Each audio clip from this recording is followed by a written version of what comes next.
My name is Mia Carter, and I am 24 years old. I work as a server in a small coffee shop in a quiet riverside town called Maplebridge. My life is simple, almost predictable, and in many ways very peaceful. I rent a tiny apartment above a bakery, and every morning the smell of fresh bread wakes me before my alarm does. After a quick cup of coffee, I walk to the cafe, greet the regular customers, and move through the day with an easy rhythm. I do not have a big circle of friends, but I do have one person who feels like family to me. Her name is Rachel. She is brave, funny, full of energy, and always knows how to make me laugh, even on days when everything feels heavy. Most evenings, I return home, read a few pages of a book, or watch an old movie before going to bed. Nothing about my life felt dramatic or chaotic. It was calm, safe, steady. At least, it was, until one rainy morning when a single message changed everything. For as long as I can remember, Maplebridge has felt like the safest place in the world. The streets are made of old brick, warm and uneven, as if they have been shaped by the footsteps of generations. Small shops line the main road, bookstores, bakeries, tiny boutiques with hand-painted signs, and every morning people greet one another with the same familiar kindness. It is the kind of town where strangers hold the door for you, and cafe owners remember your favorite drink. Rachel and I grew up here. We met in high school, when she sat next to me in literature class and immediately started talking as if we had known each other for years. Even though our adult lives took us in different directions, we never lost that closeness. Every week we met for tea at my cafe or at her apartment, where we talked about work, dreams, and the small details of our days. But lately, Rachel had been carrying a quiet heaviness behind her smile. She had recently ended her relationship with Evan, a man who seemed charming at first but slowly revealed a controlling and unpredictable side. Rachel tried to keep things light whenever she talked about him. She laughed, brushed it off, told me she was fine. Still, I could sense that something inside her was unsettled. Meanwhile, my own days remained steady.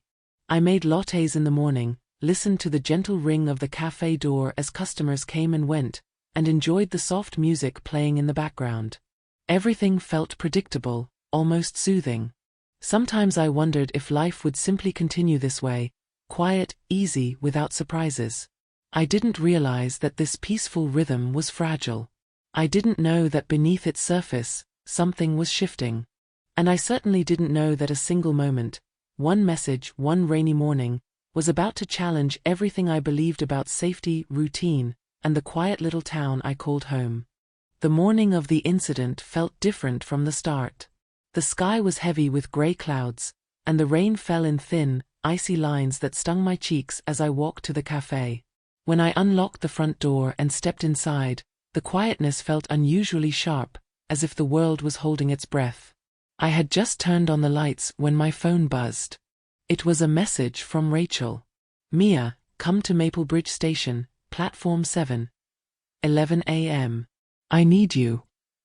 There was no explanation, no emoji, no second message following it, just those short, urgent words. I replied immediately, asking what was wrong, but the message showed delivered, not seen. Something tightened inside my chest. Rachel never ignored me, not when she was scared, not when she needed help. By 10:45, I couldn't wait any longer. I closed my shift early, grabbed my coat, and ran toward the station. The rain soaked through the fabric, and the cold air bit at my fingers. My breathing grew uneven, partly from running, partly from fear. When I reached Platform 7, Rachel wasn't there. Instead, I saw a small boy, maybe 8 years old, standing near a metal bench. His cheeks were wet, though I wasn't sure if it was rain or tears. He hugged a backpack tightly to his chest, as if it were the only safe thing he had left in the world. "Are you okay?" I asked softly. He sniffed. I lost my train ticket, and I can't find my mom." His name was Benji. His voice shook every few words, and his small hands trembled as he tried to explain what happened. Something inside me softened. I knelt down, told him I would help him, and guided him to sit on the bench so he wouldn't wander off. Just as I started looking around for a station worker, my phone rang. Rachel. But her voice didn't sound like her usual self. It was thin, broken, almost whispering. Mia. I'm at platform 3. I think someone is following me. I'm so scared. My heart dropped. I told Benji to stay where he was and promised I would be right back. Then I ran, faster than I had in years, toward platform 3. I found Rachel pressed against a wall, her eyes wide and unfocused. She looked like she hadn't taken a full breath in minutes. Her hands trembled as she clutched her phone. She told me she had seen Evan earlier that morning, on the bus, standing in the aisle, staring at her. She had hoped it was just her imagination. But then she noticed him again, near the station entrance.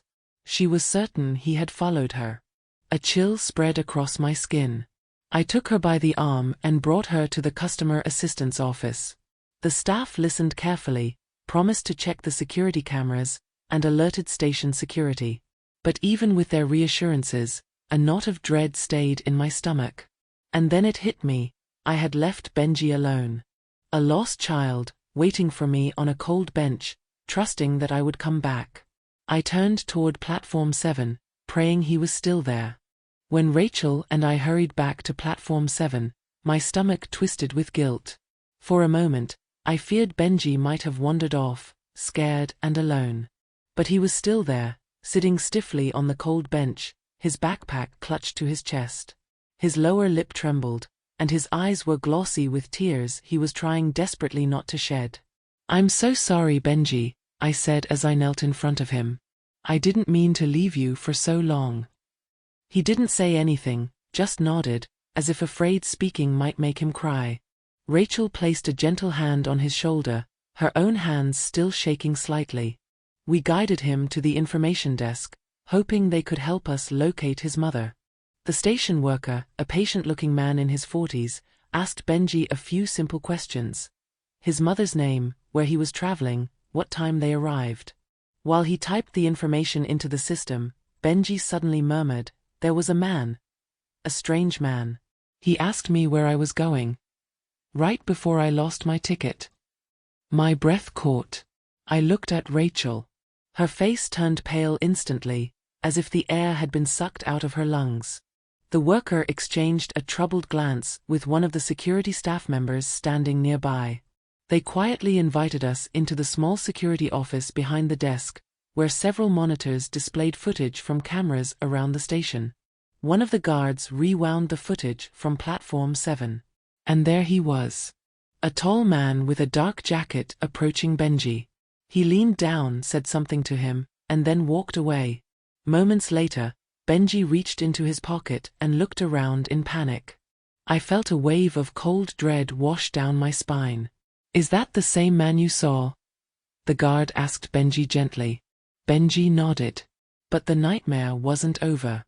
When they pulled up footage from the station entrance, we saw another familiar figure. Evan. He wasn't close enough to speak to Rachel. He didn't even approach her. Instead, he stayed several steps behind, watching her enter the station. His face was blank, no anger, no expression, just a silent, unsettling stare. Rachel let out a small, broken sound. She covered her mouth, but tears escaped between her fingers anyway.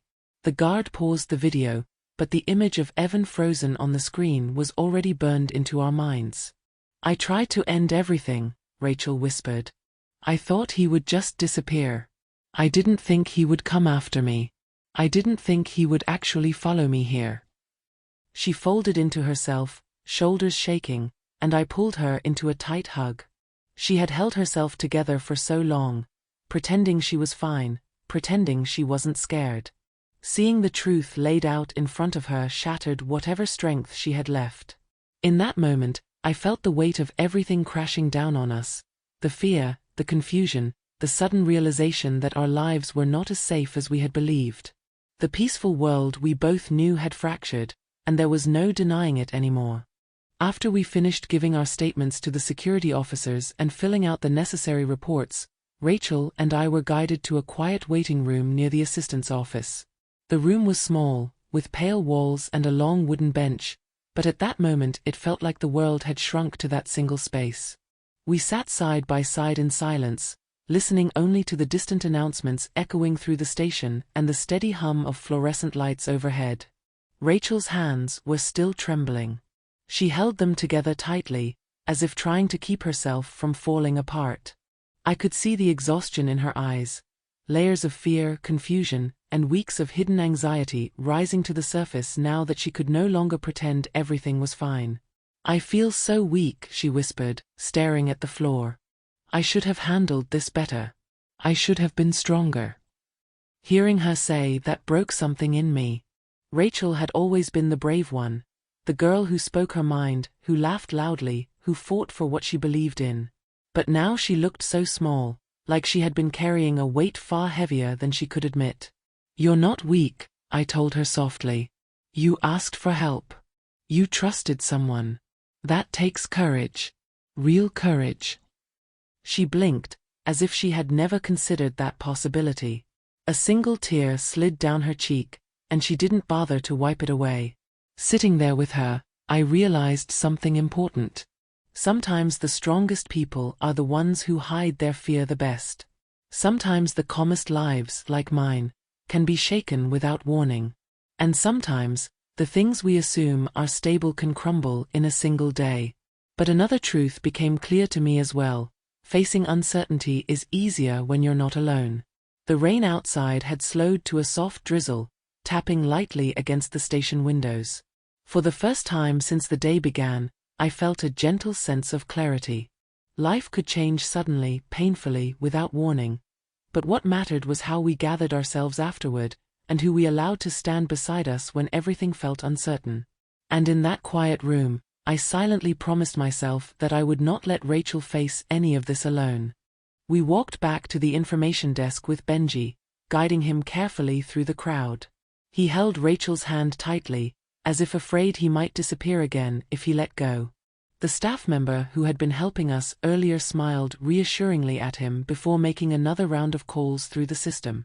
After several minutes of waiting, minutes that felt painfully long, she finally looked up. "We reached his mother. She's already on her way. Just a few more minutes." Rachel immediately knelt down in front of Benji, her voice trembling slightly. "I'm so sorry everything got delayed because of me," she said. "You must have been so scared." Benji gave her a small, exhausted smile. "It's okay. You came back for me." Those words hit harder than expected. I felt something warm tighten in my chest. For the first time since all the chaos began, Benji looked calm, his shoulders relaxed, his breathing steadier.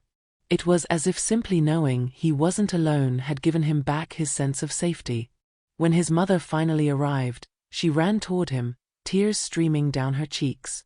She fell to her knees and wrapped her arms around him, whispering apologies and relief. People nearby stopped and watched with soft eyes. Even the security guards stepped back respectfully. In that moment, I felt a quiet wave of warmth pass through the station.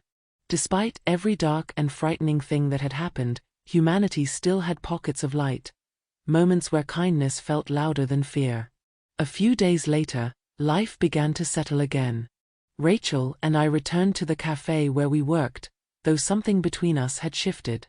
We moved with a new awareness, a new strength. I noticed how Rachel's eyes didn't dart around nervously the way they used to. She still had moments of tension, but she no longer hid them behind a forced smile. I admired that more than she knew. On Saturday morning, the bell above the cafe door chimed, and to our surprise, Benji walked in with his mother. They were carrying a small box tied with a blue ribbon. His mother approached the counter, her eyes warm with gratitude. "We wanted to thank you both properly," she said. "Benji insisted we bake something ourselves." Inside the box was a batch of slightly crooked but beautifully fragrant homemade cookies. Rachel laughed softly, the sound lighter and freer than I had heard in weeks. We poured 2 cups of hot chocolate for Benji, and the 4 of us sat by the window for a while, talking about nothing and everything. Later, after they left, Rachel looked down at her hands. "I contacted the police," she said quietly. They're helping me set up a safety plan. I think I finally understand that I deserve real peace, not the illusion of it. I placed a hand over hers. You do, I said. And you're not doing this alone. For the first time in a long time, she smiled without fear shadowing the edges. The journey wasn't over, but for the first time, she was truly walking toward healing. At the end of the day, I sat alone in the cafe after closing time. The lights were dim, the air was still, and the soft hum of the refrigerator was the only sound left in the room. As I wiped down the last table, my thoughts drifted back to that cold, rainy morning, the moment everything began to unfold. I thought about Benji's trembling hands, Rachel's terrified eyes, and the quiet fear I had tried so hard to push down inside myself. I realized something important. Kindness doesn't just help someone else stay standing, it anchors you too. It reminds you of who you are when chaos tries to shake your sense of direction.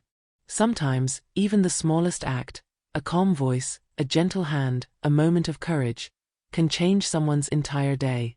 Sometimes, it can change their life. Thinking about Rachel, I understood that fear grows strongest when it hides in silence. But the moment she reached out, even with a shaky voice, the fear began to lose its power. And with Benji, I learned that reassurance doesn't require perfection, only presence. That day showed me a truth I will carry for a long time: fear fades when we are not alone. And facing the truth, no matter how painful, is often the first step toward freeing ourselves from the things that hold us back. Before turning off the lights, I paused and asked myself a question. Now I want to ask you the same thing. If you had been at the train station that day, would you have helped a lost boy like Benji? Would you have stood beside a frightened friend like Rachel, even when you didn't have all the answers? I'd love to hear what you think. Share your thoughts below. And if you want to continue learning English through stories filled with emotion, reflection, and real-life lessons, don't forget to subscribe and follow the next videos. Your journey, just like ours, is only beginning.